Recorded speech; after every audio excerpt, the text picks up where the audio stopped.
আজি ৰাতিপুৱা আজি ব্লগ এটা বনাওঁ বুলি ভাবিলোঁ। আমাৰ আকৌ এই নঙলাত চৰাই এজনী বহি আছে, তাকে চাওঁগৈ বুলি ভাবিলোঁ।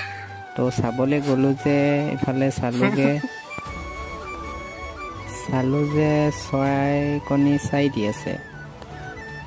তো ইফালে আকৌ আমাৰ ভণ্টি এজনী আহি আছে। ভণ্টিজনীৰ নামটো কি? নহয় আকৌ আমাৰ বাৰীৰ পাছফালে থকা ৰঙালাওকেইটা আপোনালোকক দেখাওঁ বুলি ভাবিলোঁ। ৰঙালাও লাগিছে 4-5টামান লাগিছে, তাকে আপোনালোকক দেখাওঁ বুলি ভাবিলোঁ। আকৌ এফালে মোৰ ভাত আহি গ'ল, তো ভাতটো খাই লওঁ। ভাতৰ লগত আছে আজি ব্ৰইলাৰ মাংস, আলু আৰু ভেন্দি। এইফালে আমাৰ আকৌ চুনু, তাই আকৌ ভিডিঅ'ত ওলাবলৈ লাজ কৰে। মোৰতো লাজ চাজ নাই, মই ইয়াক খায়েই দিলোঁ আৰু। তাইক আকৌ দেখুৱাইছোঁ, তাই আকৌ লাজ পাইছে।